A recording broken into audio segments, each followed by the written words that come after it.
बेटा हम लोगों ने डीएनए का वाटसन क्रिक मॉडल पढ़ लिया था, ठीक है। डीएनए का डबल हेलिकल स्ट्रक्चर, उसमें सारे आपको वाटसन क्रिक में जो जो चीज़ें बताई थी सारी बता दी थी। फिर हम लोगों ने उसके बाद में बेस पेयर रूल समझा था। बेस पेयर रूल याद रखिएगा क्या था, ए के साथ टी और सी के साथ जी हमेशा होता है, कैसे होता है ध्यान रखिएगा। उसके बाद हमने चारगाफ रूल पढ़ा था। चारगाफ रूल पे क्वेश्चन पूछे जाते हैं बोर्ड में भी और नीट में भी, ठीक है। चारगाफ रूल पढ़ने के बाद में अब हम लोग पढ़ेंगे various type of DNA. DNA के अलग अलग प्रकार पढ़ेंगे, उसके फंक्शन के बेस पर, उसमें उपस्थित बेस पेयर जितने भी प्रेजेंट है उसके बेस पर। वैसे आपको मैंने डीएनए के टाइप्स बताए थे, ए डीएनए, बी डीएनए, सी डीएनए, इस तरीके से, ठीक है ना। तो उसको हम लोग पढ़ेंगे अभी। तो सबसे पहले हम लोग उसके कार्य के आधार पर डीएनए को किस टाइप में डिवाइड किया गया है, तो हम लोग क्या पढ़ने जा रहे हैं, वेरियस टाइप्स ऑफ डीएनए, विभिन्न प्रकार के DNA, various types of DNA. पहला किस आधार, सबके आधार अलग अलग है। पहले हमने कार्य के आधार पर, किसके आधार पर, कार्य के आधार पर डीएनए के टाइप। कार्य के आधार पर, कार्य के आधार पर मतलब डीएनए देखो सारी सेल्स में, क्या सारी सेल्स रिप्रोडक्शन कर रही है? नो।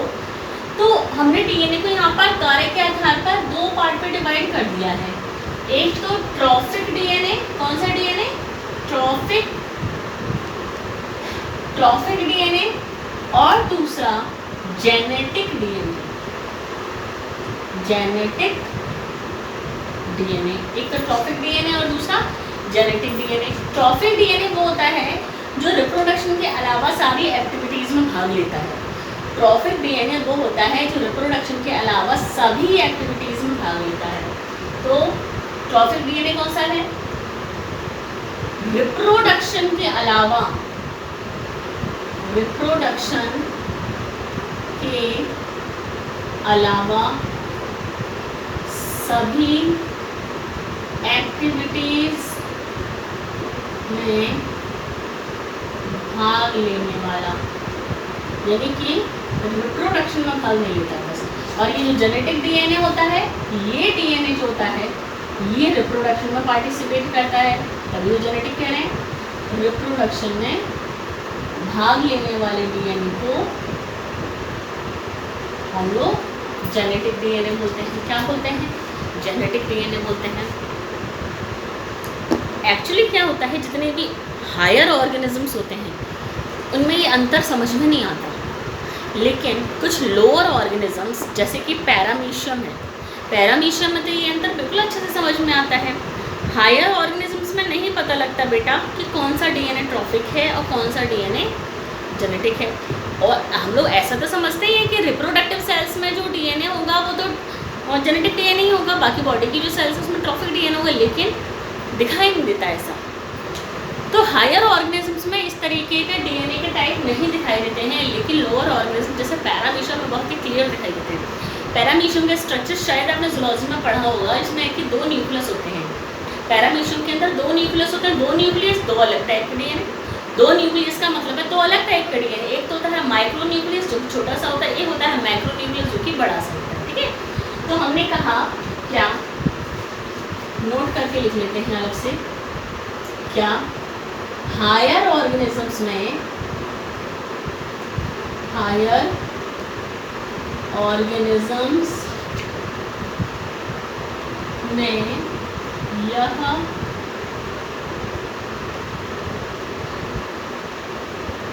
डिफरेंस दिखाई नहीं देता है, परंतु पैरामीशियम में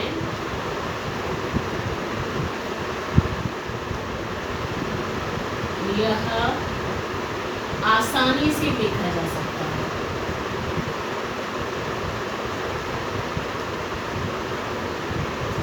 पैरामीशियम में यह आसानी से देखा जा सकता है। पैरामीशियम में इजीली देखा जा सकता है कैसे? ट्रॉफिक डीएनए अलग, जेनेटिक डीएनए अलग। देखिए कैसे।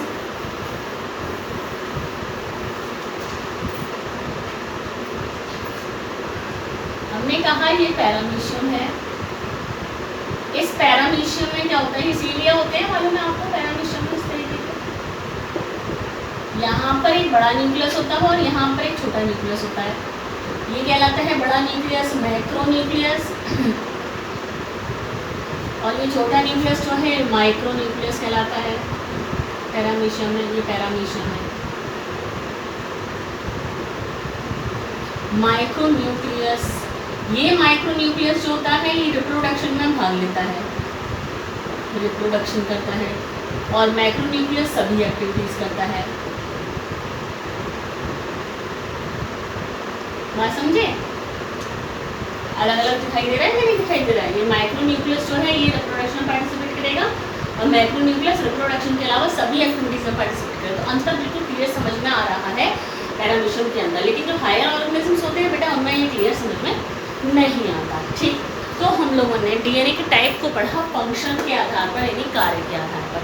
अब हम लोग डीएनए के टाइप्स पढ़ेंगे बेस पेयर की गिनती और कॉइलिंग के आधार पर। कॉइलिंग कौन सी? राइट हैंडेड डीएनए है, लेफ्ट हैंडेड डीएनए है, या क्लॉकवाइज डीएनए है या एंटी क्लॉकवाइज डीएनए है। ठीक है, तो दूसरा हम लोग डीएनए का टाइप पढ़ने जा रहे हैं। कौन सा बेटा? Base pair, number of base pair in one chart and coiling के आधार पर।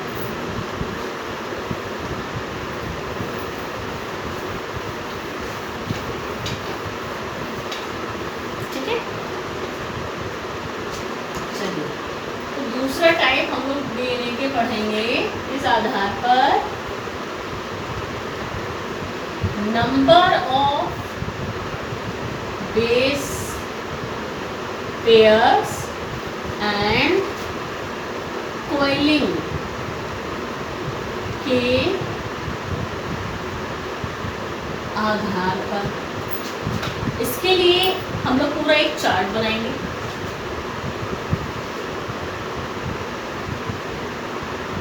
ठीक है,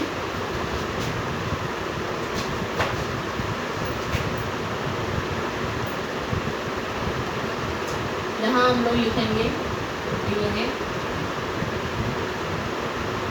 ए डीएनए,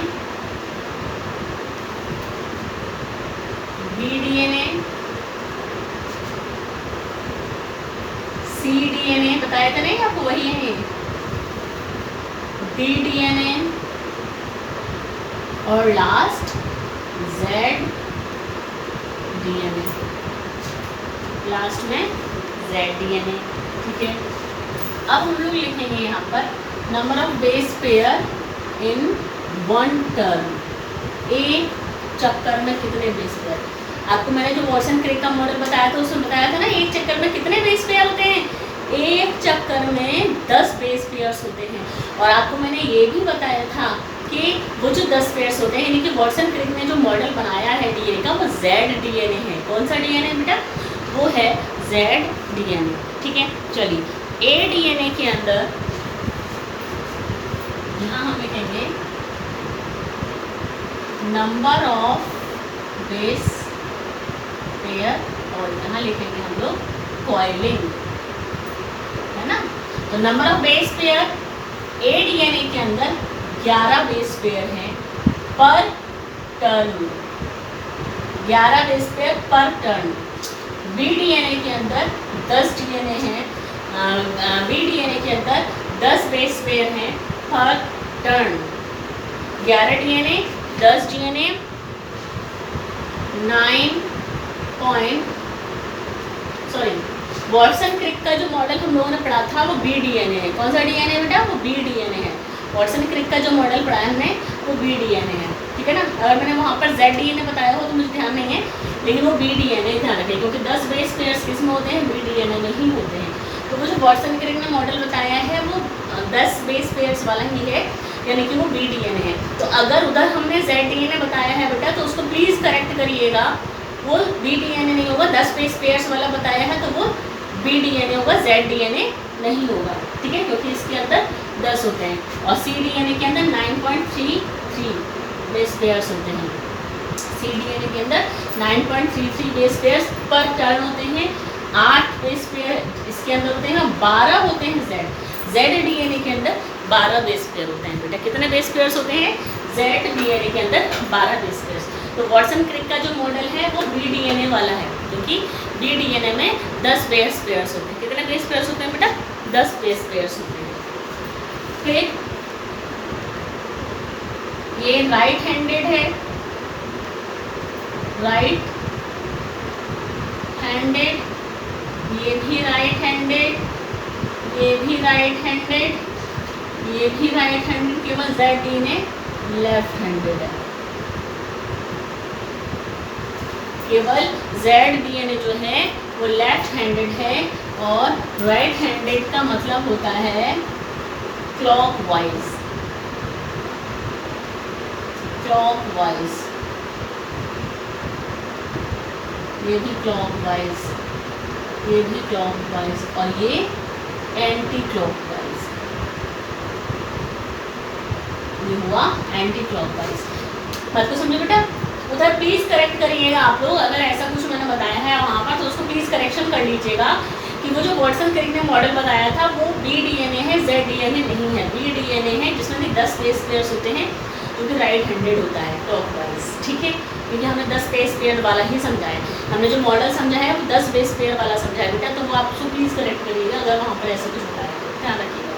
तो ये हमने पढ़ा number of base pairs coiling के आधार पर, और ये कॉइलिंग है ना, कॉइलिंग किस तरीके की कॉइलिंग है, राइट हैंडेड है, ये लेफ्ट हैंडेड है, इस तरीके से, तो ये ध्यान रखिएगा, ठीक। तो ये हमने 2 पढ़ लिए। अब हम पढ़ने जा रहे हैं इम्पॉर्टेंट टर्म्स। कौन से? Important terms. और उन इम्पॉर्टेंट टर्म्स में चलिए पहले शुरू करते हैं इम्पॉर्टेंट टर्म्स, जेनेटिक्स के इम्पॉर्टेंट टर्म्स जो कि बहुत आगे तक काम आने वाले हैं।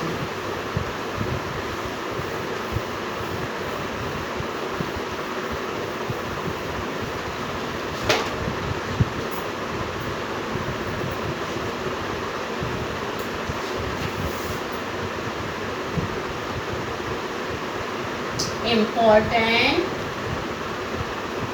टर्म्स, इम्पॉर्टेंट टर्म्स में पहला हम लोग पढ़ेंगे पैलिंड्रोम्स।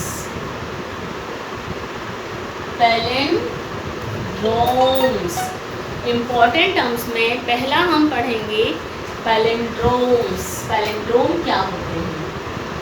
एक्चुअली पैलिंड्रोम डीएनए के स्ट्रैंड पर नाइट्रोजन बेस का सीक्वेंस होता है। डीएनए के स्ट्रैंड पर नाइट्रोजन बेस का सीक्वेंस होता है। डीएनए स्ट्रैंड पर नाइट्रोजन बेस का सीक्वेंस पैलिंड्रोम कहलाता है। और इसमें क्या होता है कि पैलिंड्रोम्स एक्चुअली क्या होते हैं, नाइट्रोजन बेस पर डीएनए, नाइट्रोजन बेस का सीक्वेंस तो है डीएनए के स्ट्रैंड पर, लेकिन कैसा, जो कि दोनों साइड से पढ़ने में एक समान आए। जैसे कि पैलिंड्रोम्स डीएनए का वह सेगमेंट यानी कि डीएनए का वह हिस्सा है या वह पार्ट है, पैलिंड्रोम डीएनए का वह पार्ट है जिसमें नाइट्रोजन बेस दोनों तरफ से पढ़ने पर, दोनों तरफ से पढ़ने पर एक समान आए। जैसे कि अगर हमने ये एक डीएनए स्ट्रैंड बना लिया, देखो डीएनए तो बहुत लंबा होता है बेटा, मालूम है आपको, 2.2 मीटर लंबा डीएनए हमारी सेल के अंदर, 2.2 मीटर लंबा डीएनए। सोचिए कितना लंबा डीएनए हो गया। उतने लंबे डीएनए में पैलिंड्रोम की बात नहीं कर रहे हैं।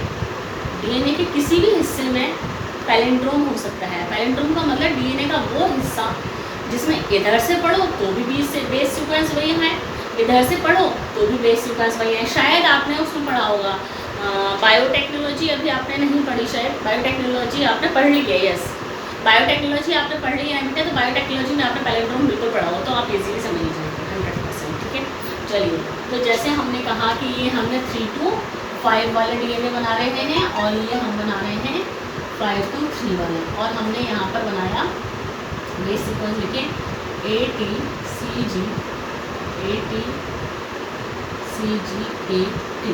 ठीक। और अब हम इधर जो लिखेंगे, इस वाले पर जो लिखेंगे वो हमारे लिखेंगे क्या, आपको वाले में इस पर जो है उसके अपोजिट इस पर होंगे। तो अगर यहाँ पर A है तो इस वाले स्ट्रैंड पर क्या होगा T, यहाँ पर T है तो यहाँ A होगा, यहाँ C है तो यहाँ G होगा, यहाँ पर C होगा, यहाँ पर यहाँ T होगा, यहाँ A होगा, यहाँ G होगा, यहाँ C होगा, यहाँ T होगा, यहाँ। अब आप देखिए, आप इधर से इसे पढ़िए TAGC TAGC, और इधर इसको इधर से पढ़िए और इसको इधर से पढ़िए, दोनों तरफ से पढ़ेंगे TAGC इसको इधर, यानी कि 5 to 3 डायरेक्शन में पढ़ रहे हैं। आप 5 to 3 डायरेक्शन में पढ़ रहे हैं तो क्या सीक्वेंस है TACG TAGC TAGC, इसको 5 to 3 डायरेक्शन में पढ़ रहे हैं तो TAGC TAGC एक समान, इसको कहते हैं पैलिंड्रोम्स। ऐसा डीएनए के पूरे डीएनए में नहीं होता, कुछ हिस्सा होता है जहाँ पर कि ये पैलिंड्रोम्स नजर आते हैं। ठीक है, इसको कहते हैं पैलिंड्रोम। क्या कहते हैं बेटा, पैलिंड्रोम्स। ठीक, चलिए देख लीजिए अच्छे से कि पैलिंड्रोम्स क्या है। हालांकि आपने पढ़ा है आपने बायोटेक्नोलॉजी में, आप पढ़ चुके हैं पैलिंड्रोम्स को। ठीक है बेटा, चलिए ठीक है। दूसरा पार्ट हम लोग पढ़ने जा रहे हैं डीनेचुरेशन और रीनेचुरेशन, दूसरा इम्पोर्टेंट टर्म।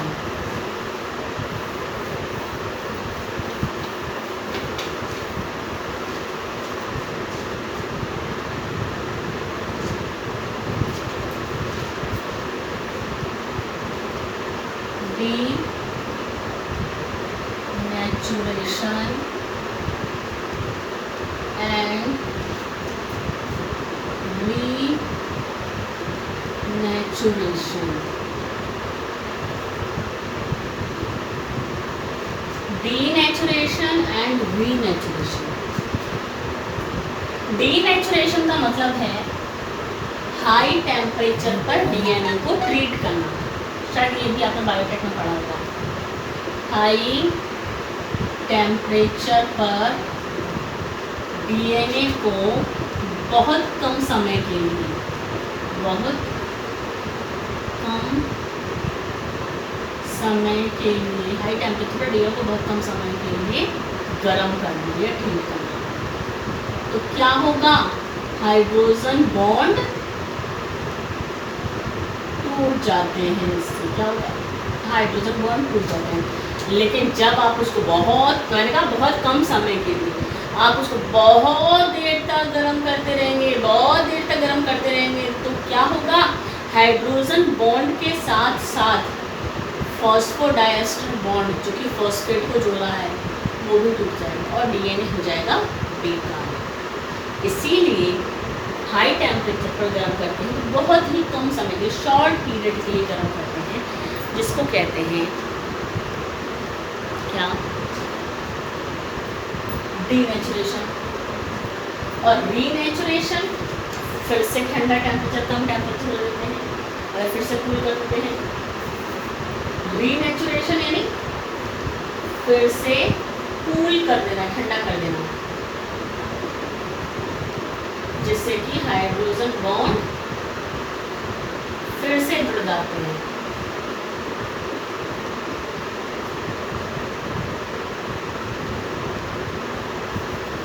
हाइड्रोजन बॉन्ड फिर से जुड़ जाते हैं। बात को समझे? तो डीनेचुरेशन क्या हुआ, हाई टेम्परेचर पर डीएनए को बहुत कम समय के लिए गर्म करना, और हाइड्रोजन बॉन्ड टूट जाएंगे तो डीएनए के दोनों स्ट्रैंड अलग हो जाएंगे, जो कि पीसीआर में काम होता है। पीसीआर में काम आता है।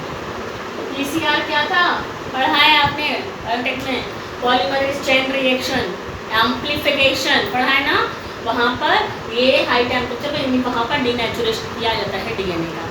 वहाँ पर क्या किया जाता है, डीएनए का डीनेचुरेशन किया जाता है। बात तो समझ बेटा, तो डीनेचुरेशन क्या होता है समझे, रीनेचुरेशन क्या होता है समझे। तो हाई टेम्परेचर पर जब बहुत कम समय के लिए अगर हम डीएनए को गर्म करते हैं तो उसके हाइड्रोजन बॉन्ड्स टूट जाते हैं, और हाइड्रोजन बॉन्ड्स जब टूट जाते हैं तो दोनों स्ट्रैंड्स उसके अलग अलग हो जाते हैं। और आपको मैंने बताया जब हमने कहा बहुत कम समय के लिए ज़्यादा समय तक गर्म करेंगे तो क्या होगा, हाइड्रोजन बॉन्ड तो टूटेंगे, साथ में फॉस्फोडाइएस्टर बॉन्ड भी टूट जाएगा। और फॉस्फोडाइएस्टर बॉन्ड टूट गया, इसका मतलब अब तो डीएनए नहीं बन पाएगा, डीएनए हो गया बेकार। इसलिए बहुत कम समय के लिए गर्म करते हैं, जिसको कहते हैं डीनेचुरेशन। क्या कहा जाता है, डीनेचुरेशन। ठीक, देख लीजिए।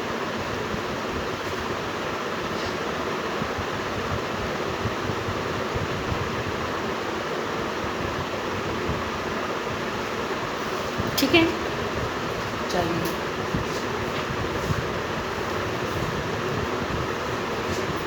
अब हम लोग जरा आरएनए के बारे में पढ़ते हैं।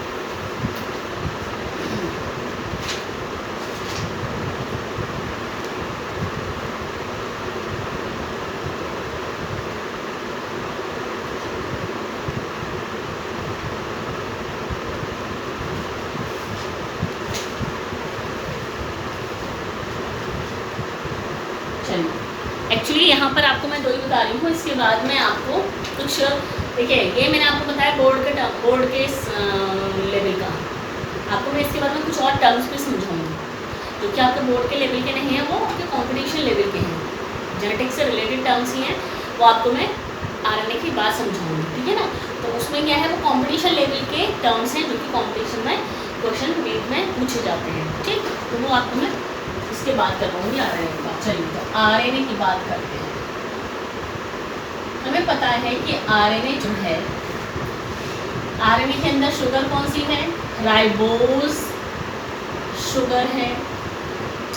ठीक है ना, मोर रिएक्टिव है। कैसा है आरएनए, मोर रिएक्टिव है। क्यों, क्योंकि OH यानी कि OH ग्रुप ज़्यादा है इसके पास, तो ज़्यादा रिएक्टिव है शुगर, राइबोज शुगर होगी और मोर रिएक्टिव है। ठीक है, अब हम लोगों ने इसके स्ट्रक्चर को समझा था, शुगर बनाई थी,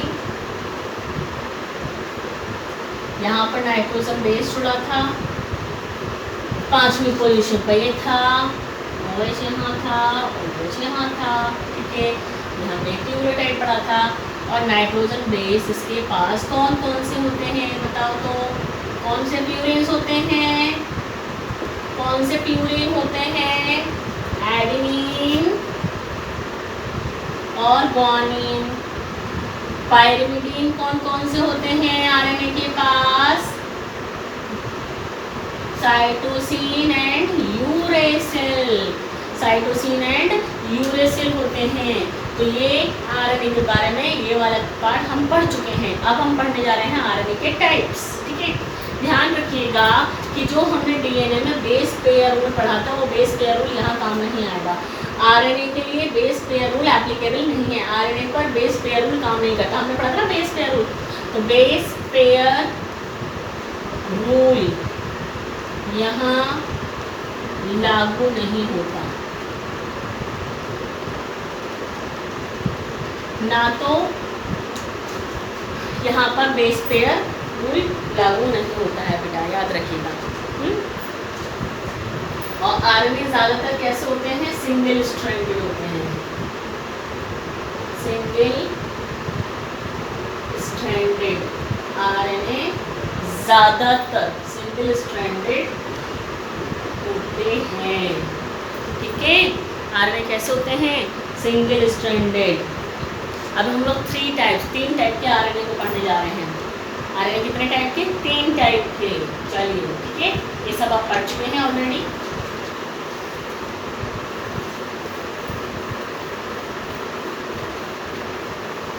आरएनए के जो 3 टाइप्स हैं,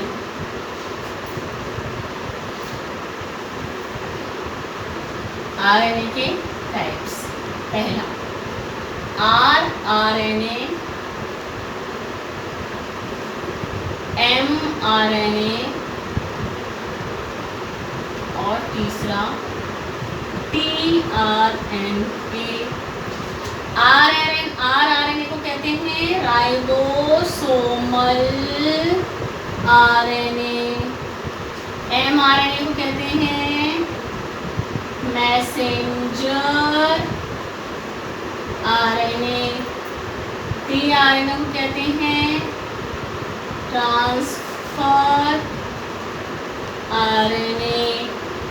आरएनए क्या करता है? राइबोसोम बनाता है, राइबोसोम बनाता है। आरएनए राइबोसोम बनाता है।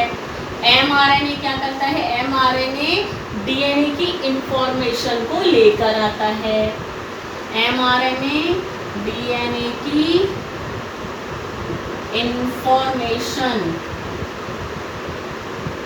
लाता है। और टीआरएनए ट्रांसफर आरएनए है, ये क्या काम करता है? प्रोटीन सिंथेसिस के टाइम पर अमीनो एसिड को लेकर आता है, ट्रांसफर करता है, ठीक है ना। ये क्या करता है? प्रोटीन सिंथेसिस के दौरान अमीनो एसिड को एमआरएनए के पास लाता है। ये 3 टाइप के आरएनए हैं, आरएनए, एमआरएनए, टीआरएनए, ठीक है। हम लोग जो पढ़ेंगे बेटा, एक्चुअली हम लोग एमआरएनए के बारे में पढ़ते हैं। आपको मालूम है ना, आरएनए से डीएनए से आरएनए के बनने को कहते हैं ट्रांसक्रिप्शन। तो एक्चुअली जो हम लोग ट्रांसक्रिप्शन पढ़ेंगे वो एमआरएनए क्या ही पढ़ेंगे, एमआरएनए का फॉर्मेशन यानी कि मैसेंजर आरएनए। क्या पढ़ेंगे बेटा?